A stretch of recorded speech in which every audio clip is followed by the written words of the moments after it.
In this episode of Smart Humans, we talk with Kyle Reidhead, who's the co-owner of Milk Road, the crypto media company. We discuss, should you get into crypto? Is BTC the only choice for you? How should you get into stablecoins? And where can you get the best yield? We talk about his predictions for the market. Will there be a recession? And of course, his picks for 3 years out. Welcome to Smart Humans with Slava Rubin, presented by Vincent. In this alt investing podcast, Slava talks to amazing minds about their investment journey and finds out what it takes to make it in the markets. And now, here's your host and smart human, Slava Rubin.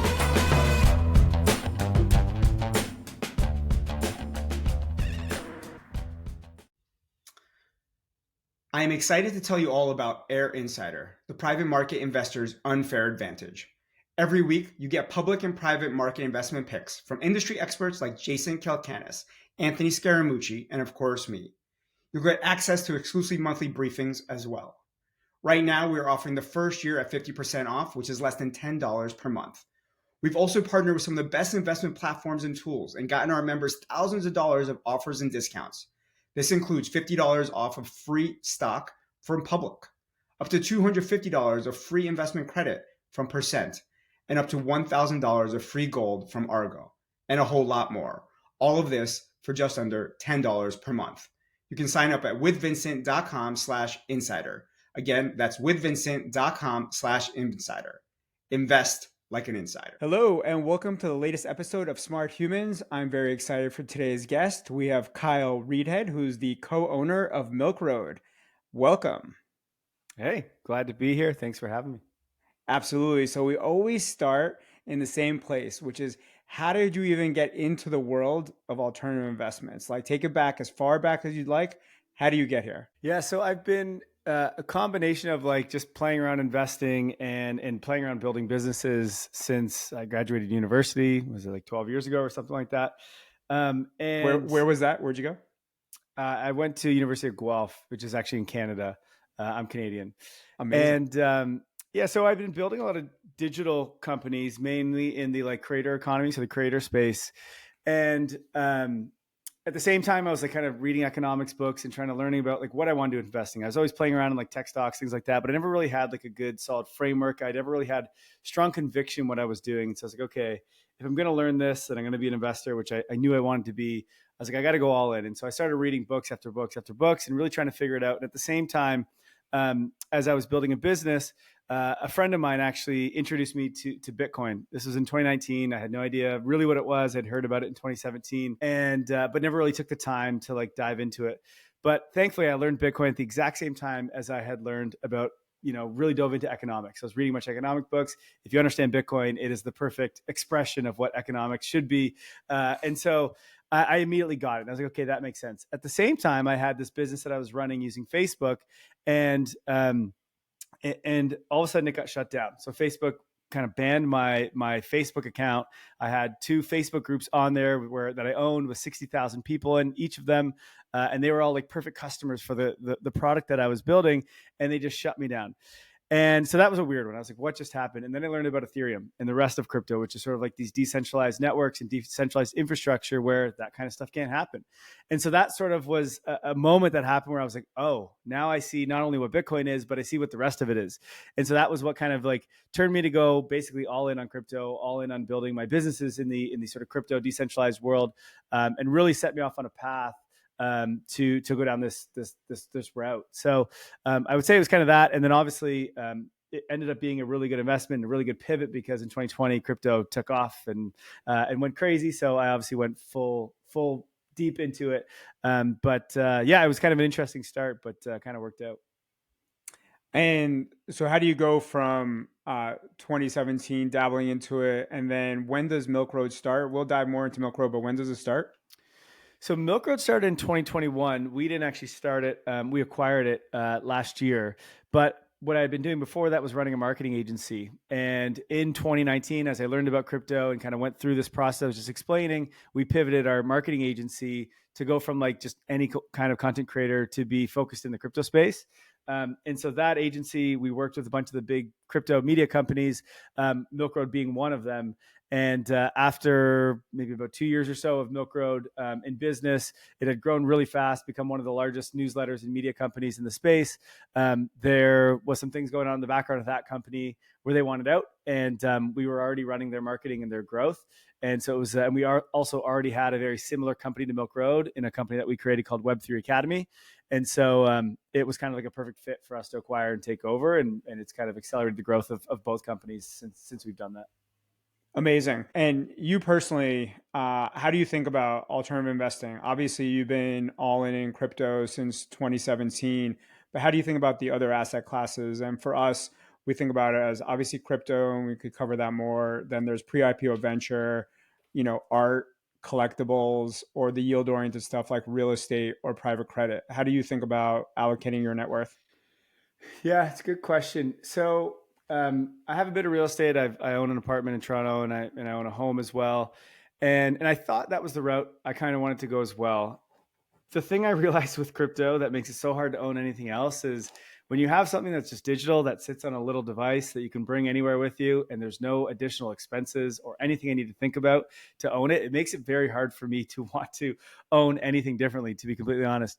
Now I still own real estate, and I probably will continue to own it. The more I hold crypto, and the more I kind of learn about different asset classes out there, even like, let's think about what happened here with the global trade war. You're like, okay, trade war happens. There's all these tariffs, stocks and equities around the world. You got to readjust all your calculations, your analysis, and you look at crypto and you're like, well, they're not affected, right? And it's just you think the war that happened with Russia and Ukraine, and it's like, okay, everyone wanted to leave. Can they bring their gold with them? Like, can they bring these alternative assets? Like, well, they can bring their crypto. That's really easy. And so every time something bad in the world happens or something changes in the world, I'm always like, shit, crypto is kind of the answer. Crypto is the easiest thing. And for me, who's been building businesses digitally, kind of living a digital life, let's call it, I'm also quite nomadic. So I've traveled around the world a lot, live in places where I can surf. It's just so much easier to hold crypto. And so I don't think a lot about any other asset, to be completely honest. I do own a lot of stocks, and I am bullish on a lot of stocks as well. Real estate, I'm actually like kind of thinking I want to get out of it because it's just a bit of a headache, to be completely honest. Although I obviously understand the benefit to it, and it is a great investment. So there's nothing wrong with that. I have a bias towards what's easy, what's simple, and what's digital. And I think that's just because younger crowd. I think a lot of people my age and younger will agree with me on that. And so, yeah, I don't know if that helps kind of answer your question at all, but that's my sort of like quick thoughts on it. But feel free to dig in anything deeper. Yeah, no, we'll double click on it. So you did mention that you have some stocks. So let's start up there. So, the typical old school numbers have 60-40, which is stocks to bonds and zero alternatives. So what is your number? If it's, not going to be 60, it's not going to be 40, and it's not going to be zero. Obviously, it's going to be way more than zero. So what's your number between stocks? I imagine your bonds number is going to be very low. And then your alternatives number is going to be quite high. So what would be those three numbers? So bonds would be zero. Stocks would be probably about 15% or so. And then the rest would be in crypto and also yield-bearing stablecoins as well, which would be considered an alternative asset. Got it. So inside the 85%, which is where your alternatives are, it sounds like a majority of that is going to be crypto, but you did mention you have some real estate. Is there anything else, or would you say that if you were going to blow that up to be 100% alternatives, how does that 100% alternatives get sliced? Is it 100% crypto, or is there any other thing inside there besides crypto? I guess I didn't include real estate in that sort of like portfolio allocation. Outside of your primary home, exactly. Yeah. So I didn't include that in there, but basically for alternatives, it would be just trying to think of what the allocation would be from my real estate into crypto. Probably of the alternative side, let's say 10 to 15% is real estate, and the rest would be in crypto. Amazing. And then you did bring up a point which is a little nuanced for most, but you said that some of it's stable coins. Why did you make it a point to say that some of it's stable coins? Can you give an explanation as how you think about that as part of your diversification with inside crypto? Yeah, I think getting yield on a stable asset is obviously something that a lot of investors want. In being Canadian, I can't get that on the US dollar, for example. I can't hold US treasuries, which I would probably love to do. Stablecoins allow me to do that. It's very, very easy. And I can move any asset that I have that's on chain, whether it's Bitcoin or Ethereum or Solana or whatever, into it within 1 second. And it's free for me to do it, right? And I don't have that option in the sort of like traditional finance world. And I can even do better than treasuries. Right now, I can get 5-6% on my stablecoin, so I can hold dollars, kind of my rainy day fund, let's call it, and I can just grab yield on it. That is very low risk yield. Sorry, when you say hold dollars, you don't mean actual dollars. You're talking about Stablecoins. For me, same thing. If it's a I'm good just making sure stablecoin, it's a everybody legit one. who's listening Good point. understands. I can So this is a get digital exposure to version, dollar. right? Yeah, So this is a digital version exposure, i.e., called a stable coin, which is basically mimicking what the actual dollar is doing. It's exactly it. So basically what happens for those that don't know what a stablecoin is you put $1 in a bank, and then a company like Circle or Tether, they represent that dollar on chain. And now you can move those stables or those dollars, they remain in that bank, but you can move them anywhere in the world to any wallet at basically the speed of light for essentially free. Whereas think about if I had $1 in my bank, it's quite expensive to move that dollar to someone's bank, I don't know, in Europe or in India or whatever. Many countries it's actually impossible to do it. As a Canadian, if I hold US dollars in my Canadian bank account, I actually can't get any yield on it. It's not possible for me. And so when it's on chain, I have the ability to get yield and move it around and do whatever I want with it basically for free. So it's just a much better alternative. Super helpful. So inside of that 90% crypto, what portion of that is risk on spot positions versus stablecoin positions that are getting yield? Yeah. So right now, and we can go through my kind of framework of how I manage my portfolio in a second. But right now, I'm basically 95% spot, like in assets, 5% just in stables. Got it. And because you're kind of risk on right now, you feel like it's a good time to be risk on. Yeah, exactly. And if you felt like it was risk off, how would you move that? Would that become 90-10 or does that become 95-5, the opposite? So it kind of depends. So let me just, can I zoom out real quick and just give a quick little framework of how I manage my portfolio? So my framework is based on a system that includes kind of the business cycle, the global liquidity cycle. For me, the reason why I don't hold a lot of alternative assets out of some kind of like high growth stocks in crypto is everything, in my opinion, basically moves for the same reasons, right? They all kind of move around the business cycle, the liquidity cycle, let's say the debasement of currency, of fiat currency. And so for me, I just want to hold the fastest horse in the races when I believe that we are going through debasement, when I believe that liquidity is going to be increased globally. And I think we are in that stage of, let's call it macro right now. We have been in it for almost 2 years. And I think we'll be in it for probably around another 6 months to a year. And so in that world, I want to be kind of full risk on. Now, of course, I know there's many different ways you can diversify that risk on and this and that and hedge. For me, I don't really care because I have more of a long-term investment mindset. And so for the rest of, let's call it the business cycle, the liquidity cycle, I want to be in the things that I think are going to do the best, which is mainly Bitcoin, crypto, and some high growth tech stocks. And then when I think that the business cycle, liquidity cycle is beginning to top out, I start to peel out and slowly move into stables. At some point, I'll probably get into where I'm more than 50% at least, probably like 50 to 75% into stables. The rest will remain in sort of like, for me, I call it lower risk assets, although like Bitcoin for most people is not a low risk asset. In my world, I consider it more of low risk. So I would still hold that in case I'm wrong and in terms of the business cycle, liquidity cycle topping out. But I would get out of most of my alts, most of my crypto, and be mainly in yield bearing stablecoins. Yeah, and when you said alts, you mean like the higher risk alternative crypto coins that most people don't really know, but they'd be like number 50 or 100 or 200 on the cap table, on the market capitalization. Correct. Even number 2s and 3, like Ethereum and Solana, et cetera. I think all these and I hate the word altcoins, just what most people use in this space, but basically anything other than Bitcoin, they are a lot more volatile than Bitcoin. And so especially if liquidity rolls over, that's when they tend to get wiped out, like we saw in 2022. And so I would be moving out of basically all those positions. Not where I was planning to go, but since you brought it up, is there a reason to really be investing in anything else in crypto besides Bitcoin? Yeah, good question. For most people, honestly, probably not. And the only reason I say that is it's so difficult right now. And so if you think about what crypto is, it is a bunch of startups that have equity or a liquid version of equity. And a lot of times it's not even real equity in them, but some sort of liquid investment asset. And it's often that asset is available to the public too soon or very, very early on in the business's journey, right? Like imagine you had a company, it's only like half a year old or not even, doesn't have a product yet, and yet it's available on the New York Stock Exchange to be traded, right? It would be extremely volatile. Most of them wouldn't actually work. If you think about it right now, most startups, like 99% of businesses fail. Well, now you have that in the crypto world, except you actually have an investable token for the public. And so it is a very difficult weird world out there for those that are not involved. And to be honest, 99% of those tokens, 99% of those businesses are actually just garbage and are not going to make it. Now, there are some incredible businesses. There are things you could and should hold, and you can do extremely well on. Like the gains that you can make in crypto if you know what you're doing are not even close to what you see in the traditional world for the most part. And so if you're not actually someone paying attention to crypto, you can just dollar cost average, hold Bitcoin, and you're going to do really well over the long term. You can't really do that for most other assets in crypto. And so if you're not really paying attention, I'm always just buy Bitcoin, and you can, hold that for forever if you want. If you are paying attention, then yeah, there's a lot more you can do in the space. But again, you just got to be very careful because a lot of it is not what it actually says it is. Okay, great. And then we took for granted the fact that we understand what stablecoins are and how we get yield. Can we just talk about that for a second? So you have some stablecoin and you get some yield. Can you be specific about like what you have, where you put it, what kind of yield you get, and any perspective on that?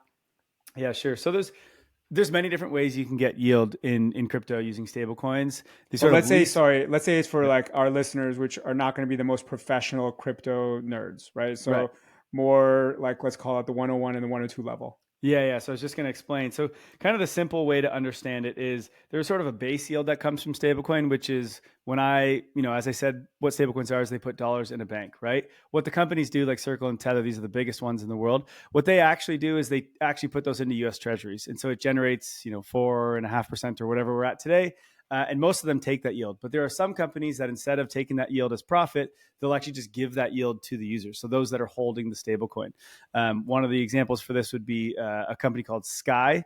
They used to be called MakerDAO, which has been around for many, many years. And they actually provide the yield to those holding it. So the actual ticker, the token is called SUSDS. You can hold that. It's a stable coin, so meaning it just tracks the dollar, but you get right now, I think it's 4.75%. And so there's a few others that you can do that, but my favorite is using SUSDS, and they'll just give you the yield rate, and it just adds on to the tokens. There's nothing you have to do. You don't have to lock it up or stake it as a term that's using crypto. So you don't have to do anything. Are you getting the SUSDS in like Coinbase, or you have to have its own wallet, or you have to get its own app? Like, how does that work? So you can get it with any crypto wallet. So whether you use MetaMask or Phantom or whatever, you can get it there just using any old exchange. You can also get it in Coinbase, but they won't use SUSDS. They use USDC. But if you hold USDC in Coinbase, they'll give you the yield as well. I think theirs is maybe 4.2% or something like that. Got it. So they're taking maybe same idea, like 50 basis points of the profits exactly. there. Okay, great. Super helpful. Let's change gears here a second. You were kind of headed there, but what's your perspective on the market? Where are we at on the stock market, the economy, crypto, debasement, inflation, jobs? Let's hear, Kyle Reidhead's perspective on where we're at today. And today doesn't have to be this minute. It's really just your perspective on this year. Yeah, absolutely. So it's been a fun few months in markets. That's for sure. It's been a wild ride. I'll just kind of I'll start a little bit back, which was when everything happened so back in December, when, Trump won back in November, markets went crazy all the way into December. We became a bit bearish. And mainly that was because liquidity had kind of slowed down and started to roll over. And there was some inflation fears, et cetera. And it just felt like the market was just so euphoric. So we had put out to our subscribers and said, hey, we don't think the cycle's over by any means, but we're a little bit, nervous, a little bit bearish here at the moment. That ended up being right, but then it got way worse than we expected it to be. And so what I think happened was we had financial conditions tightened over that time, over, November, December, January. And so for me, the market pullback was actually just due to that. It then got overblown April 7th or whenever Liberation Day was, when Trump came out. Yeah. April 2nd. Yeah. So then things got overblown there. And I think we started to price in way, way, way like worse things than what was actually happening. In my opinion, that was kind of like the bottom, and that was the big scare that we had. So the reason I say that is because financial conditions actually loosened a lot at the same time. The dollar came down a ton, oil came down a ton, inflation was not going higher, it's actually coming lower. And so it actually looked to me like, hey, this is a pretty good setup. Liquidity also began picking up around like February, March. And so I was like, hey, this is looking like a good setup, yet the market is just completely scared. A complete opposite of what we had in December. So we actually doubled down and we bought a bunch on April 8th, which turned out to be one of the really good, that was both in the stock market and in crypto. Turned out to be a really good time to buy. Today, I think we've sort of just reverted back people are like, okay, everyone went, got sidelined. They all sold. And so people are kind of coming back, repositioning. And now I think we're kind of back at, let's call it almost, let's say maybe a fair value type thing. And so where do we go from here? I think there's a lot of people that are like, hey, we're going to a bear market, and this is like a bear trap.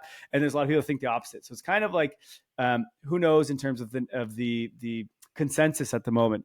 For me, I actually think the macro looks quite good. Inflation remains low, and I think will continue lower for maybe one more month or 2 more months.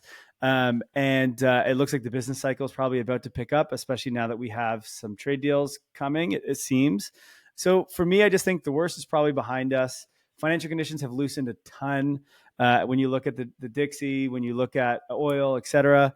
So like for me, I think we're still in a pretty good place, and this is for stocks and this is for crypto. I think they're both going to do quite well here.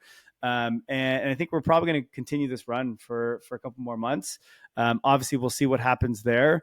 But I think likely this bull market continues until maybe into 2026, early 2026. And then I think we'll probably have some sort of longer form bear market, whether that's a year or 6 months or whatever. Like, I don't really know. But I think that's probably when we start to see the business cycle top. That's probably when we start to see liquidity top. And then we probably have some kind of pullback at that point. But for the rest of the year, my outlook on equities and on crypto is actually super bullish. And so we're, again, fully invested and are bullish here. All right. So let me echo some things back at you. So you think we hit bottom in April? Is that right? Yeah. Yeah. And you actually think that in a midterm election year, 2026 in the United States, you think that we're going to go down in the economy with a recession in 26? That's bold. Not a recession. I didn't say that. I said bear market and assets. Okay. Yeah, not necessarily saying a recession.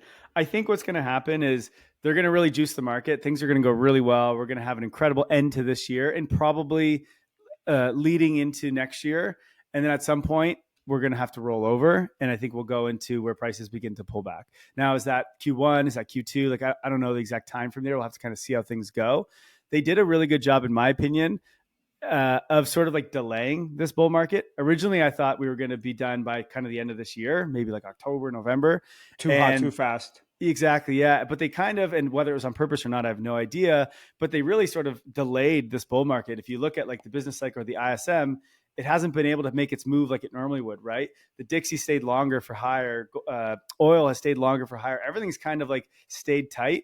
And just now we're starting to see it all move, which I would have expected way earlier than this year. So it feels like instead of a end of the year end to this sort of bull market, it feels like it's going to go into 2026, which is probably a good thing for midterms, right?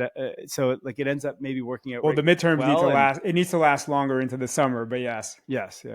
Again, I don't know exactly when in 2026, but I just think that's when I'm becoming more cautious, is at some point early next year. So Kyle says no recession. I don't know that we really can get recessions anymore. I think that anytime there's some sort of scare, central banks or someone can step in and do something, whether that's, QE like we had last time, or it's bringing down rates. There's still plenty of room for that. Or other, central banks around the world. There's always something we can do now. We've kind of seen this since 2008. Yes, I know we had a mini one in during COVID. There was nothing we could really do there, but they got us out of that real quick. And so I honestly don't know that we're going to see a recession for a long time until we get out of this fiat world, if that ever happens. So I just, whenever recession fears come in and you see everyone talking about it on Twitter, I always think that's like the best time to be buying. Because I just think like, even if we do have it, it's going to be very quick, because the moment that we have it, they're going to lower rates, they're going to print, they're going to do something to get us out of it. So recessions don't really bother me that much. And how about on the flip side, too much inflation and all that good stuff? So I don't really have concerns about inflation, mainly because I think tech is going to take care of it all. AI is just the most deflationary thing we're probably ever going to see, at least probably me in my lifetime. And I think that's really coming in full force now. And so as I just think about the way that businesses are run now, the way that I think about, how manufacturing is running, AI is just going to make everything so deflationary. And so I just at least on a long-term trend, of course, things can change short-term here and there. Tariffs could have impacted it badly. I just think like over time, though, I think we live in a very deflationary world, and it's only getting more and more. And so I also am not really concerned about long-term inflation, like something like the 1970s. I just don't think we'll ever get that again, because one, we don't have demographics that support that kind of inflation, right? Like if you think about the 70s is when all the boomers were finally getting a job and buying homes and having children. And so like we had like 10, 15 years of inflation that was just crazy high. We don't have that. No one has kids anymore. Our population growth is decelerating. And then we have AI just taking over almost everything. So I think it would be very difficult to have a very inflationary world again. All right. It sounds like you're quite bullish on the stock market or the market in general. What would you think are going to be the end of year returns for the stock market, like between 0 to 30% for the year? Good question. Are we talking about the S&P? Are we talking about the NASDAQ? What do you think? Anything you want. So interestingly, I don't have a solid take for US equities right now because it's kind of going to depend on what goes on with all the tariffs. And we still don't have, like, we know things are going to get clearer. We just don't know how good they're today's the day that China and US had a very positive day. The stock market kind of, popped because it looks like there might be actually some deals done, but I'm sure that roller coaster hasn't ended. So we'll see where that goes. Yeah. So like my assumption is we don't go back to zero tariffs or like I think it's probably somewhere around 10-ish. And so like, how does that affect the US economy and the US stocks? Like, I don't know. And so I would say I'm not like a mega bull on like, let's say the US equities, but I am definitely bullish, right? So let's say 20%. Ooh, that's quite bullish. That'd be the first time ever 3 years in a row of 20% plus, just so you know. I'm going to take the under, but it's not my interview. Let's hold on. Are we talking about year to date or are we talking about from today's prices? No, January 1st to the end of the year. Okay. Whatever. I'm still say 20. It's all good. Let's turn the page. So Milk Road. What is Milk Road? Who reads it, who watches it, who listens? What is it? Tell us how it got started and how it's relevant for our listeners. Yeah, so Milk Road is a media channel that helps everyday investors become better at investing, right? Everyday people become better at investing. The focus of that right now and has been for the last 3 years on crypto. A lot of, let's say, retail, younger people have got into crypto over the last 4 or 5 years. Milk Road is sort of that tool that helps people kind of get through all the noise, all the complexities of crypto and really like explain it in a simple way. What Milk Road has done over the last few years, though, is starting to branch out of just crypto and just become more of an investment platform and research platform to help people just understand markets in general. So we're launching a new sort of brand to go along with Milk Road called Milk Road Macro, and it'll focus mainly on macro, but simple, right? A lot of the macro podcasts, a lot of the macro newsletters out there, they're so hard to understand and they're not digestible or approachable for like the average person. Yet macro is so important for everything we invest in. So we're sort of branching out to different avenues of investing and just trying to put our stamp on it, which is make it fun, make it easy to read, easy to understand, make it digestible, but still very informative, very action-packed. And so right now we have newsletter and podcast. We're sort of expanding that out to more podcasts, more newsletters, just trying to help the average person understand how to play these markets. Great. And if people wanted to sign up or use it, how do they do that? Hey, you can check out milkroad.com. That's probably the best place to start. It's where you can sign up for the newsletter. From there, you can also see all of our shows and our podcast, et cetera. That'll give you kind of the entrance into our world. And are you doing a show as well? I don't host it, but my co-founder, he hosts what's called the Milk Road Show. And that is a daily podcast where we just talk about markets, mainly, again, focused on crypto, macro, and every once in a while, we'll talk about equities in there as well. How have your subscribers evolved over the last, let's call it, year and a half, as we've gone into the potential Trump trade and then all of a sudden the tariffs and going down and up? I mean, how have you seen your users, subscribers evolve? Our goal has always been to try to help our audience zoom out. Right? Just zoom out and don't get so caught up in the day to day. We're a daily show, so we do talk about markets every day, but we're often like, hey, that's probably not the best thing you should do. Like take some time to like get away from markets and not look at the charts. And so our biggest lessons that we've been helping our audience learn is just like when the market's going to panic, it doesn't mean you go sell. If in fact, if you still think your framework makes sense, that might be a good time to be buying. It's all about trying to manage your emotions. And I think especially crypto, which is a younger audience and newer investor, their emotions is what controls a lot of what they do. And so we saw it last year when we had the kind of yen carry trade blow up. Everyone was tripping out and people didn't know what to do. And so we kind of brought in that sort of Zen moment. Hey, let's be calm. Let's look at the data. Let's see what's really going on here. And in that point, again, we bought the dip. And so we're trying to just help our audience sort of zoom out and just see the bigger picture, trade less, be investors, long-term thinkers, And I think our audience is really loving that. They're really starting to relate to that. And they're starting to really to learn that, because we see it all the time, is that our audience and our community that comes into our products, they tell us, hey, we used to be the trader, the one trying to play every single news that happened every day. And because of you guys, we're sort of slowing down, making less trades, doing less. And that's really helped with their portfolio. And so that's our goal. Just keep helping people try to learn how to play this game in a more simple, easier fashion. And I think if you do that, you can do much better. And it seems to be working for our audience. So Do you think everybody should be in crypto? It's a good question. Look, I think it's obviously becoming a technology that the world is going to use, right? And it's so I think everyone should at least be learning about it. Now, should everyone be all in on it? Should everyone be investing in it? I don't know. It's the same thing I think about AI. Like, AI is an important technology. If you're not using it in your companies right now or in your jobs, you're getting left behind. It's like crypto. If you're not understanding what crypto is, if you don't know stablecoins, if you're not seeing how we're currently rebuilding the financial system on chain, then I think you're getting kind of left behind. It's like the internet, 20, 30 years ago. Did you need to invest in all the internet stocks? Like, no, would have been a good idea, but you didn't need to. But you should at least understand what's happening, because the world is changing as a result of it. And I think both AI and crypto are also changing the world in a big way. And so I think it's important to be paying attention to and to be learning. I'm not going to tell everyone that you need to be fully invested in it, but it definitely doesn't hurt. It's been the best performing asset in the last 15 years if you look at Bitcoin. So why not? Let's say somebody's listening right now and they're like, okay, this guy Kyle's finally helping me get into crypto. I haven't put $1 in yet. What should be their entry? Let's ignore how many zeros they're working with. What should be the framework as to how they think after they listen to this podcast? They're like, okay, I'm getting in. How should they get in? Yeah, good question. I mean, look, whenever I'm trying to get into something that I don't really understand or I don't know about or I'm not convicted in yet, I just buy some of it, because then once I put my money down, now it forces me to go and learn about it, right? So I would say the first thing you do is, before you even look at anything or do anything, just go open a Coinbase account or whatever account you need. You can now buy an ETF, so it's actually way easier that way. And just buy a bit of Bitcoin and watch what happens, right? I find that once I put a little bit of money down, I start to learn a little bit more, and I'll start to try to understand what's going on. And that'll make me kind of go down the rabbit hole, which is what happens with a lot of people in crypto. It's a very complex thing. So I understand why it's hard for people to jump in.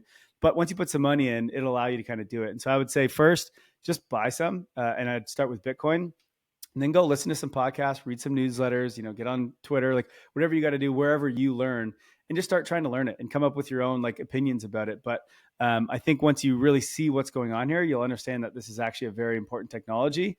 There is a lot of gimmicks and a lot of crap that kind of I think makes people have these bad thoughts about crypto. We've obviously had so many companies that went bankrupt back in 2022, but that's not real crypto, right? That was centralized finance. That was centralized companies holding crypto. It didn't really have the values of what crypto really is. So I think, buy a little bit and then go try and learn about it. And if you like it, probably you're going to buy some more. That's what generally happens. Why did you say Coinbase as opposed to the real simple user experience of going through Robinhood? Is it the whole ownership? Yeah, go for it. No, I mean, so I actually, after I said Coinbase, I realized, you can just get on the ETFs. To be honest, I've been in the space so long that Coinbase has always just been the first option. And I forget sometimes you can actually just go buy it in your direct investing account. You don't even need to open up an exchange. Robinhood, also a great one. And if you were going to say, because it's not your keys, not your coins, Robinhood, you can buy Bitcoin on and you can move it to your own wallet as well. So, but I don't even tell people to do that. You don't have to hold it on a ledger or some crazy crypto wallet. Just hold it in Robinhood or on an ETF. I think that's completely fine. Again, until you start to learn more, then you can start to, hold and custody your own assets, which is one of the value adds of Bitcoin. But you definitely don't need to do that to start. Don't overcomplicate it. Just do something, right? Are you using any blockchain crypto use cases that are not stablecoins or BTC? Using as in exactly. Am I using DeFi or what do you mean? Just using any blockchain technology or any crypto companies outside of just, having the Bitcoin or the stablecoin? Yeah, I mean, I use DeFi a lot to do loans and to get yield. So I do that a little bit, not a ton, I would say, but I definitely do that. And then otherwise, I mainly just invest right now. Okay, so that was great. Is there anything else you want to add about Milk Road that the listener should know? Look, I think again, to go with your question, if crypto is something you're wanting to try to figure out, Milk Road is a good place because it's simple, it's kind of enjoyable, it's fun. We try to take the technicalities of crypto out of the picture and help you understand it at a deeper level, but in a more simple way. So I would highly recommend just go to milkroad.com and that should help you on your journey. Awesome. So you're obviously a smart guy, know a lot of things. What is it that you're watching, listening to, reading that you could share with our users that can, make them smarter or learn something interesting? Good question. I'm currently reading the book 5 Types of Wealth by, what's his name? Sahil, I think his name is. It's been a really good book. It helps you just kind of reframe what you're doing in terms of the grind out there to make money. Instead of just only focusing on money, it's focusing on other things like relationships, etc. So I think that's just been a nice little read so far. I'm about halfway done it. So I do really, really enjoy that. And then otherwise, honestly, I just consume a ton of podcasts and newsletters, but I've actually used AI to summarize it for me. So there's a platform you can use called Blinkist, and you can put any podcast, any book into it, and it'll spit it out and give you like a 10-minute podcast. I've built my own where it actually auto pulls all the YouTube channels that I really enjoy, and it takes it and it spits it into a little PDF that I like and a little 10-minute podcast. And so I'm consuming, I don't know, like 5-10 episodes a day, and I can do it all within like an hour, which has been really great. So I don't know, I consume a ton. What are the 3-5 podcasts that you like the actual shows? Yeah, good question. So the Pomp podcast is one that I really enjoy. That's focused mainly on Bitcoin, but also a little bit around economics. Forward Guidance is one that I use. It's a Blockworks podcast focused on macro. Milk Road podcast or the Milk Road show. I obviously consume a lot of that as well. And then honestly, lately I've been watching a lot of the All In podcast, which is a long podcast, much longer than others. But again, if you can summarize it using AI, it makes it a lot easier. And then what tool did you use to create your own summarization tool? So I actually had the devs at my company do it, but they use something called N8N. It is not a very friendly product. Like I can do it myself. You have to code a little bit, but you can use Zapier. And Zapier, which used to be just an automation tool, is now an automation and AI tool. And it can do a lot of the work for you. Amazing. And then our final question, which we call 3 years out. What is one public markets stock that you would pick that you suggest for 3 years out that should be performing well? On the equity side, my favorite asset right now is actually Tesla. I know this is a very controversial one. A lot of people hate it. A lot of people love it. I just think, again, to go back to the AI thing, I just think if you want the exposure to AI and robotics and energy, there's just no one doing it better than what Tesla is. And I know it gets a lot of hate and there's also some struggles with tariffs, et cetera. I just think you got the smartest builder in the world. They're just doing some of the most incredible things that you've ever seen. And I just can't see them being, not doing, multiples from here in a few years from now. So, so 3 years out, you think Tesla is doing multiple return, a multiple bet? I think it doubles by the end of this year. And I'd be willing to bet nice, bold. I love the bold predictions. I do. No more recessions. 20% plus from the beginning of the year for the stock market, and a double on Tesla. It was already at Kyle. We're going to keep receipts earlier today. Earlier this year. All right. It was at 500 in December, so it wasn't far off from that double already. I love it. No, this was what makes an awesome guest, Kyle. We have covered a lot of great content, starting from your accent in Canada, so that's where you came from. Doing some awesome stuff, serial entrepreneur, multiple things. Obviously, you got into Web3 in 2017. Now you're all in alternatives, 85% in the alts. In the alts world, you're 90% crypto, 10% real estate. And inside there, you're 95%, in the spot right now, 5% stable coins. You taught us about stable coins. Obviously, you love BTC. You told us how to get into SUSDS. Obviously, we all would like to get 4.75% on anything, and especially on our crypto assets. You had some great lines that you think the macro looks good, that inflation is low, the trade deals are positive, the worst is behind us, we're probably going to have a solid year, AI is deflationary, and we're not going to have a recession in our near future. Actually, we're not sure if there's going to be another recession ever, but we'll keep that out. Obviously, Milk Road is doing great work, has lots of users, lots of listeners, lots of readers. Now you have your newsletters on your podcast, you're adding the macro, which is awesome. I heard zoom out, take a breath, trade less, be investors, which is awesome. You told us about 5 types of wealth and obviously Blinkist. You told us about how we can create our own apps through Zapier and such, or N8N, but obviously there's also the individual ones like Pomp and Forward Guidance, Milk Road, All In. Thank you so much, Kyle. Thanks a lot. Great summary, by the way. That was impressive.